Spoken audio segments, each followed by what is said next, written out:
Imagine the level that a person can go when he becomes spiritual. Spiritual quotient is well defined as you go beyond certain limitations of human mind. You go beyond certain preconditions of human mind. You go beyond certain described and prescribed habits of human behavior, which Abraham Lincoln went, crossed all three barriers. To create a situation by taking a decision or getting involved, that could be very beneficial for the future generation to hold on to the values and virtues of great human living. You become a source of inspiration. So my little friends, the process of learning is much beyond your textbooks. I gave you a small trailer of it today.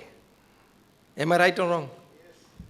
I want a proper answer from the trustees, then from the students, then from the teaching staff. Is much beyond your textbooks. Textbooks is just information. You need to convert that information into knowledge and ultimately convert that knowledge into wisdom. Only they say 10% of the information is converted into knowledge. My good friend Rohit Swarup is here. We were classmates, studied in school together, and fortunately with God's grace we are speakers together in the event. He would talk much upon this subject. I'm just giving a touch to it and a push to him. And 10% of the information that is converted into knowledge, they say only 0.1% of that knowledge is converted into wisdom. And that is where all the problems upon this earth. So this is spiritual quotient. Beyond IQ is EQ, beyond EQ is SQ. You need to enrich yourself by your information. You need to enrich yourself by your knowledge. And you need to enrich yourself definitely by your wisdom, which is the spiritual quotient. I defined all three. I exemplified all three. Let us touch it individually now. See, what is the basic concept in our mind? As students and sometimes as teaching staff as well. A child who scores good in classroom is intelligent. And a student who scores less. Why, Paresh, you are laughing? And perhaps a student who scores less is less intelligent. This is the normal definition that the trustees or the teaching staff or the students, classmates, they make. He's a 90% student, he is intelligent. He is 60% student, he is less intelligent. This is the common belief and the common attitude that we live with. But this is absolutely wrong. Intelligence is not just your report card. There are three kinds of intelligences. First is called abstract intelligence. You are good with mathematics, symbols. You become a good engineer. Second kind of intelligence is concrete intelligence. You are good with machines. You become engineer. Third kind of intelligence and the topmost kind of intelligence is social intelligence. You know how to deal with people, how to take care of people, how to make the optimum, best use positively of the people around you to grow you, yourself, the organization. Social intelligence, abstract intelligence, and concrete intelligence. Just jokingly, I would say that those who score 90% in standard 12th, they get admission into engineering colleges and they become engineers. They get admission into medical colleges. They go into medicine and become doctors. Those who score 15% less, 75%, they go into the commerce stream, set up a company and hire those 90% people, engineers and doctors. Those who score even 15% less, they are in the 60% range. They go into public life, define policies for the first two.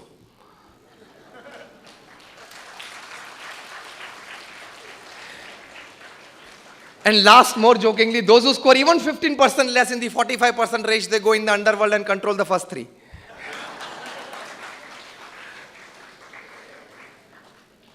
So if at all some students sitting here, if you don't get 90%, do strive for it.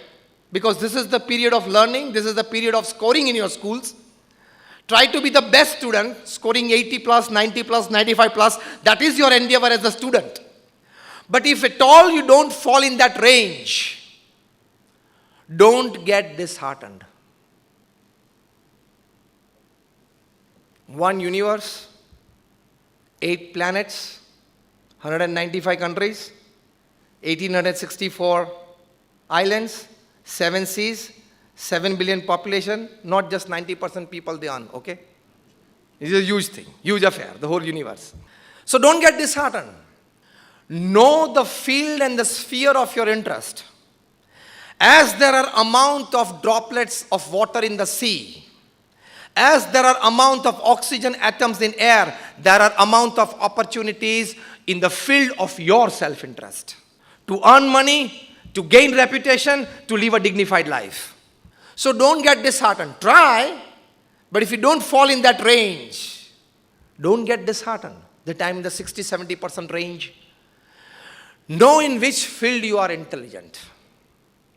Develop that field, and you will enjoy. Sachin Tendulkar, he failed his standard 10th exam. And today his chapter is in the standard 8th exam in the books of Maharashtra board.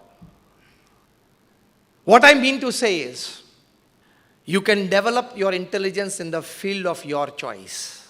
There is money everywhere. There is respect everywhere. There is dignity everywhere. There is fine living everywhere, in whichever field you choose. Know your field of interest and develop your IQ in that field. You will score better. You will live a best life that you want to live. How do you enrich your IQ? Your IQ gets enriched by the type of friends you move around with. Type of the friends you move around with. Type of the books that you read. Type of the programs on TV that you watch. Type of thinking that you do when you are alone and idle. That decides your IQ.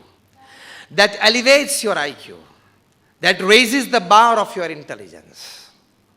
Remain concentrated, remain focused to enrich your IQ, because even if you possess a good EQ or IQ, your first impression is created by your IQ.